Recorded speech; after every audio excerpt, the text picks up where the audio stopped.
Jalannya pelatihan atau diklat pada hari ini kami buka dengan bacaan ummul kitab dari Majelis Taklim Al-Johariah, ada yang dari Majelis Taklim Baitul Muttaqin, ada yang dari Majelis Taklim Baitul Makmur dan yang lain. Ini yang merupakan lembaga hanya RA atau awak RA niko ibu-ibu guru, bunda-bunda yang putih-putih itu yang dari lembaga khususnya RA. Demikian atau wallahul muwaffiq ila aqwamit thoriq. Wassalamualaikum warahmatullahi wabarakatuh. Kangge wekdal saha panggenan kawula sumogaken dumateng beliau Dr. Kiai Haji Mustamsikin bisa terlaksana dengan tanpa ada halangan apapun, amin Allah. Sebelum masuk ke materi inti, yaitu metodologi pengajaran Al-Quran lewat metode Al-Ma'arif, perlu kami perkenalkan dulu. Kami dari pengurus Puspa Kabupaten Kendal, nanti sebagai narasumber utama beliau Bapak Dr. Kiai Haji Muhammad Mustamsikin. Beliau adalah Ketua Umum Puspa Kabupaten Kendal yang menaungi lembaga-lembaga se-Kabupaten Kendal sebanyak 685 lembaga. Semua lembaga di Kabupaten Kendal 99% sudah memakai buku Al-Ma'arif atau metode Al-Ma'arif. Kronologi terbitnya buku Al-Ma'arif oleh beliau sekaligus pencetus atau pengarang buku Al-Ma'arif, beliau Bapak Kiai Irfan Shodiq Al-Habib. Itu mohon nanti Bapak Ibu bisa mengikuti acara ini dengan seksama. Nanti Al-Qail khairukum ta'allama al-Qur'an wa 'allama wa ala alihi wa sahbihi ajma'in. Wa bishrah li sadri wa yassir li amri wa hlul 'uqdatam min lisani yafqahu qawli. Amma ba'du. Wasilaturrahim pendidikan Al-Qur'an. Sebuah forum di mana pengajaran Al-Qur'an.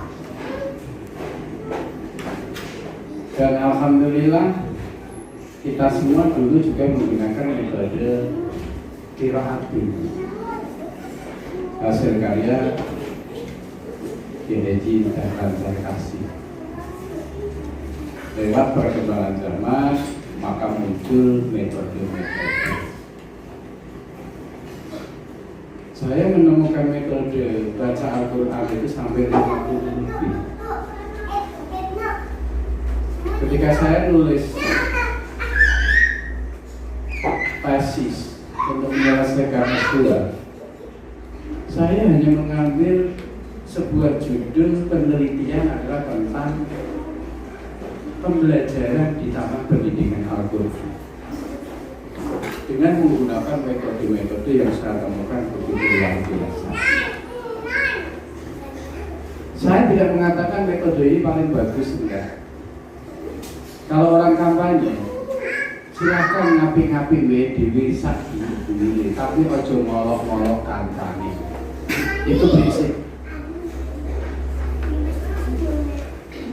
Kita dulu orang-orang tua belajar Al-Quran menggunakan metode Baghdadiyah.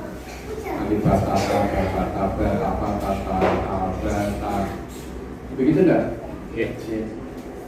Mem pertama tata mem itu metode. Sekarang nggak boleh, tapi jangan dijelek-jelekan metode itu. Kemudian hadir salah satu metode Al-Ma'arif. Di Kudus ada metode yang buka. Di Tulungagung ada metode Al-Naqdiyah. Banyak banget metode-metode itu. Di mana tujuan dari metode-metode itu mengantarkan anak dari tidak pernah kenal huruf hijaiyah menjadi bisa membaca Al-Quran. alhamdulillah lahir di Kendal. Kendal itu bukan merupakan pengurus Puspa Kabupaten Kendal. Karena Kendal itu sudah mengadakan kegiatan pembinaan sampai luar Jawa. Kepulauan Riau, di Batam, ini kita sudah ke sana. Yang ini yang tetangganya Brebes, Cirebon, dan di daerah-daerah. Kita hanya bisa menawarkan. Alhamdulillah ada 685 taman pendidikan Al-Quran di Kabupaten Kendal, semuanya menggunakan metode Al-Ma'arif. Berjalan dengan baik, alhamdulillah, di bawah naungan Nahdlatul Ulama. Ya, semuanya pengurus Nahdlatul Ulama. Kalau yang metode-metode yang lain kan kita nggak ngerti apakah itu Nahdlatul Ulama apakah tidak. Jelas itu dari Muhammadiyah. Kiraatan putra-putranya juga. Ya, ini karena menawarkan sebuah metode. Alhamdulillah yang terdiri dari jilid Prateka 1, 2, 3, 4, 5, 6, Qoreh Tajwid, ada 9 jilid kita tawarkan. Monggo kalau mau menggunakan itu. Yang jelas Mujarrobah sudah menjadi kenyataan bahwa anak-anak yang tidak pernah kenal huruf hijaiyah di Kabupaten Kendal dengan menggunakan metode itu menjadi bisa membaca Al-Quran. Ya, ini yang perlu kami sampaikan dari mukadimah saya itu seperti itu. Alhamdulillah teman-teman ini luar biasa dengan kesibukannya. Ya, dengan kesibukannya datang ke Batam, datang ke Cirebon. Gimana kita diminta untuk itu? Ya jelas kita senang, kita silaturahim bisa ketemu. Agak alhamdulillah. Minimal nang lewat Brebes di Amerika kan enton dok asen kan. Amin. Bawa lah. Tadi saya mau bawa mobil dua, yang satu doblak. Saya usul yang dobraknya dibawa, boleh buat apa dibawa? Barangkali nanti disangkut di dalam banget. Saat mobil doblak. Siap. Iya, jadi itu. Kami bersama dengan teman-teman, tidak ada yang ini yang paling tua, ini yang paling pintar, sama semua. Dengan kesibukannya ini luar biasa. Saya melihat Al-Quran di atas segala-galanya. Kalau persoalan jabatan, saya pernah diberi amanat oleh masyarakat Kendal. Tapi ya, tugas pokok saya aman pendidikan Al-Quran.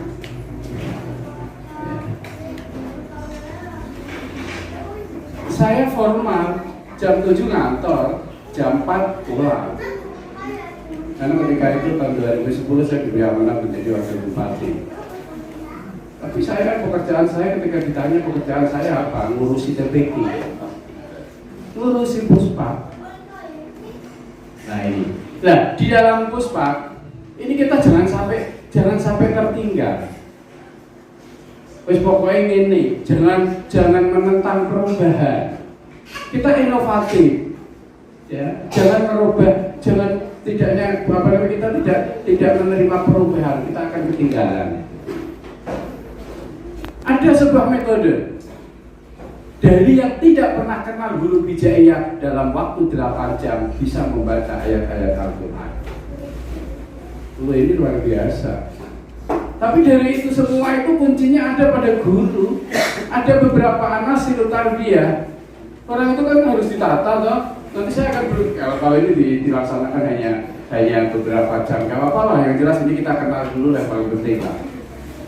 Karena ketika kita mengadakan pendidikan ini baru berjalan kemarin, baru pertama kali di tempatnya kebetulan di Kaliwungu. Pesertanya ada 340-an.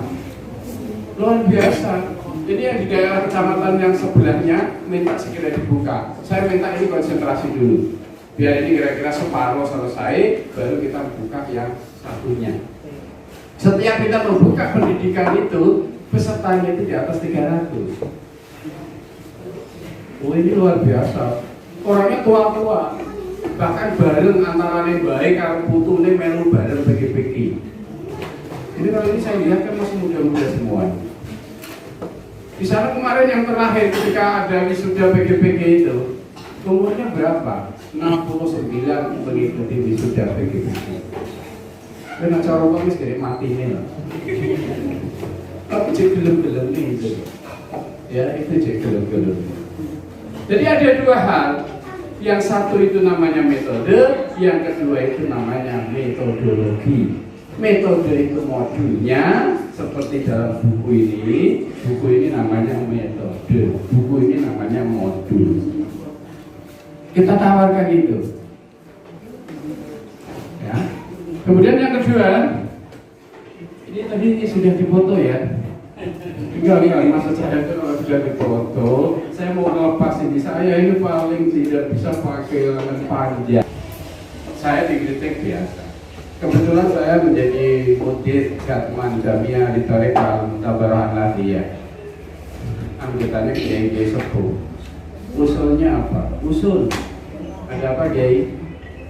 Ini mudirnya ini kok yang saya lihat mesti nganggo lengan cekak terus. Gue lengan panjang.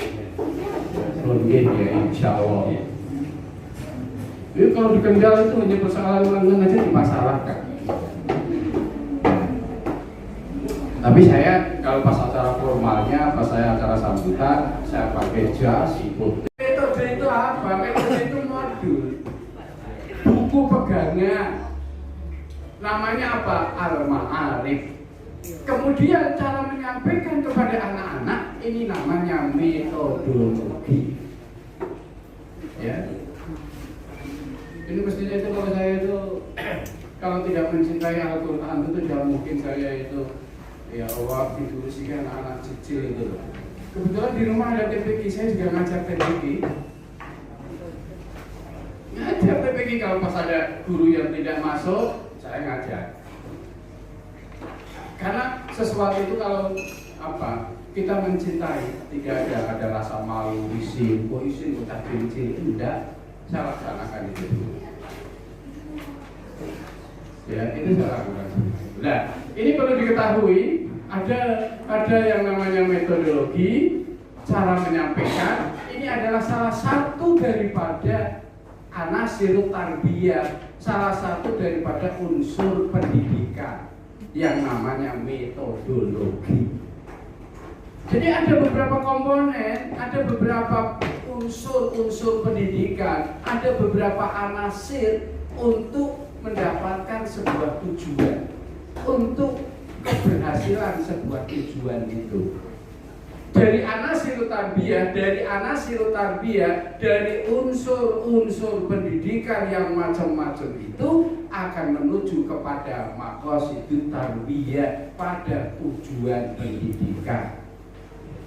Ya ini perlu dipahami, terutama kepada ini saya senang kalau ketemu kepada kepala-kepala TPQ, kepala-kepala pengurus. Jadi tujuannya apa sih? Mulang TPQ tujuannya apa? Anak bisa membaca Al-Quran sesuai dengan ghara'ib, tajwid dan makharijul hurufnya. Sesuai dengan tajwidul Quran, ghara'ibul Quran dan makharijul huruf.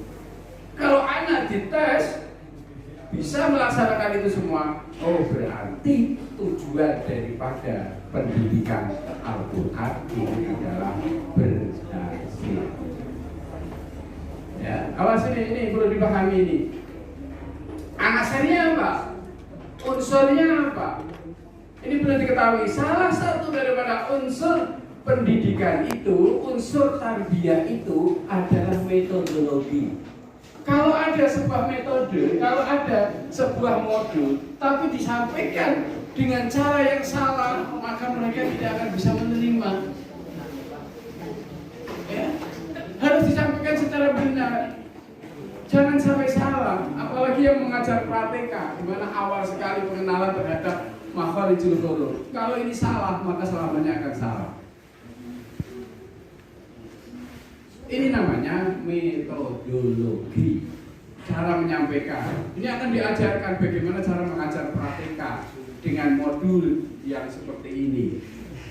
Potongan-potongan huruf hijaiyah, nama-nama daripada huruf hijaiyah yang berharokat fathah. Loh ini caranya bagiannya bagaimana? Loh ini Al-Quran, tapi kalau kita hanya sepintas nggak apa-apa, Itu metodologi. Yang nomor dua, komponen yang sangat penting di dalam pengajaran Al-Quran adalah sumber daya manusia, guru pengajarnya.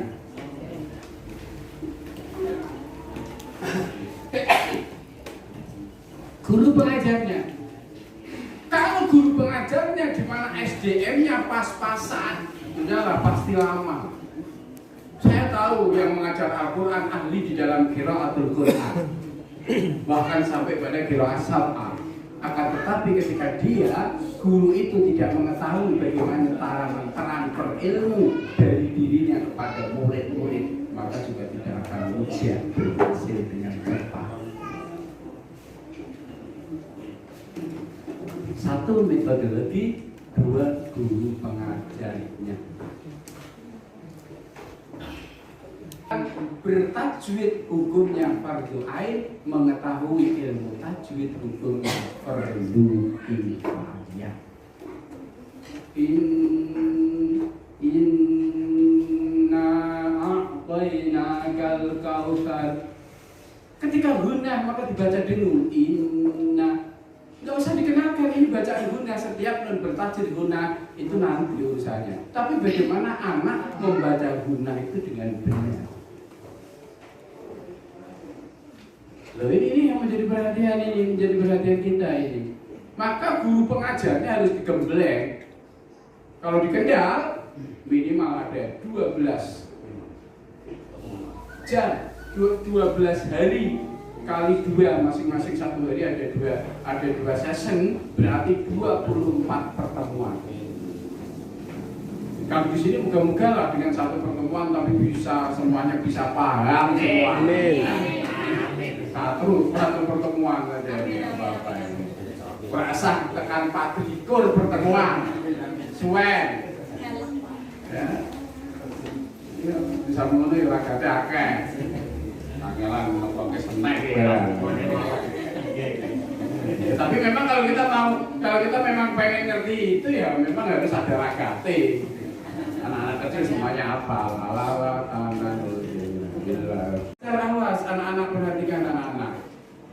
Misalkan di dalam mengajarkan, guru dengan menggunakan 3 sistem. 1 adalah klasikal, 2 klasikal baca simak, nomor 3 individual. Maka bagaimana ketika mengajarkan klasikal? Awas anak-anak, ini perhatikan. Ini huruf A. Ini huruf A. Apa anak-anak? A. Apa anak-anak? A. Ini adalah huruf B. Apa anak-anak B? Ini di sini kan kalau yang praktek ini di sini ada peraganya. Peraganya itu kotak kertas kantong tebal itu yang misalnya A besar itu. Nah sampai tulis diri. Kalau ngerti aku lah. Tulisannya sampai rapati lo api.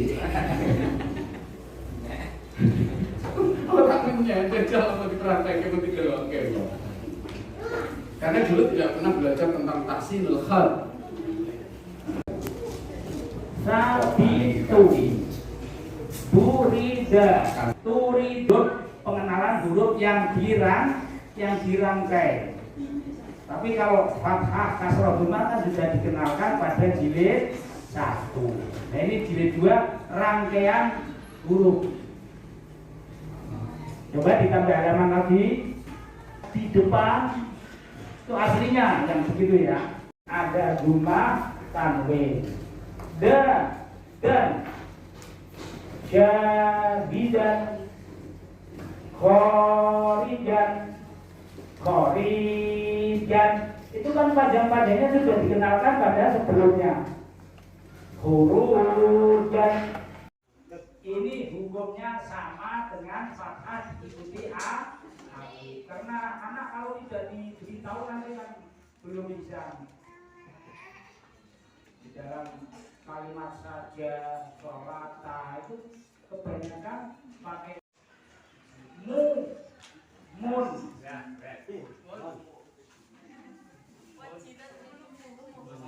Gimana? Mumun. Ada di sini mumun. Bil.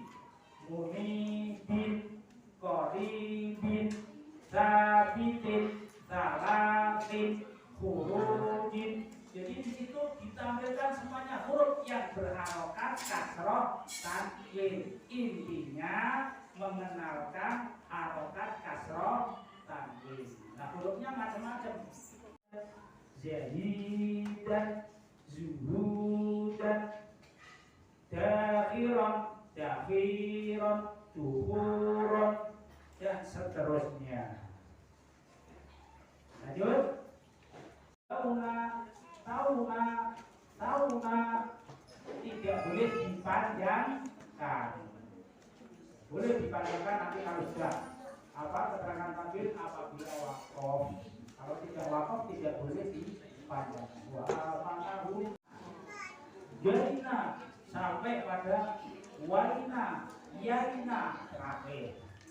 Itu cara membaca fathah diikuti ya